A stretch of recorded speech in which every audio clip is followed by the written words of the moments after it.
افغانستان ته ډیر خطرناک خبر. امریکا 800 کسیزه ډیره خطرناکه ډله رالیږي. دا څوک دی او څه به کوي؟ ولې افغانانو ترڅنګ ګاونډیان ډیر سخت وارخطا شوي دي؟ ویډیو را سره تر پایه وګورئ چې دغه ډله څه ده. درنو لیدونکو السلام علیکم، وخت مو په خیر. امریکا د کومکی ځواکونو په نوم 800 کسیز کنډک افغانستان ته راستوي. د یو اس آرمي په نامه خبري رسنۍ راپور ورکړی چې امریکا غواړي خپل کومکی تازه دمي ځواکونه افغانستان ته راوستوي.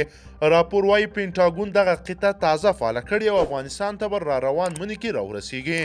د کومکی ځواکونو دغه 4 نمبر کنډک به په افغانستان کې د روزنې او مشورې چارې سرته ورسوي. په داسې حال کې چې دغه ځواکونو یو کنډک تر دې وړاندې عراق او افریقا ته هم استول شوي دي. دغه کنډک چې 800 ځواکونه به ولري، افغانستان ته له راتګ وروسته به دغه ځواکونو ځای ونیسي چې امریکا ایستلي وه.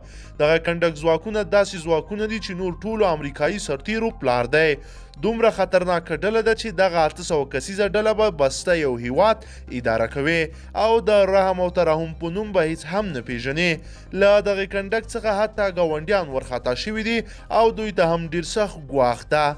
دا خبر په داسې حال کې ورکول شوی ده چې د امریکا دفاع وزارت ویلي تر اوسه ورته ټرمپ د ځواکونو ایستلو هیڅ ډول امر نه دی کړی. تر دې وړاندې راپورونه خپاره شوي وو چې ټرمپ د کورونا له کبله له افغانستان څخه د ټولو ځواکونو د ایستلو خبر ورکړی ده. درنو لیدونکو، تاسو د ټرمپ د دغه اقدام په هکله څه نظر لرئ؟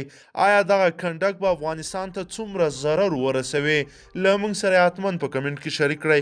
که ویډیو مو خوښه شوې وي نو ضروري در سره لایک کړئ او که چیرې غواړئ چې ورته تازه او مهمو پیښو څخه ځان ډیر ژر او په لنډو کې خبر کړئ، زموږ چینل در سره سبسکرایب کړئ او ویډیو در سره حتما لایک کړئ. تر بلې ویډیو مو په لوی رب سپارمه.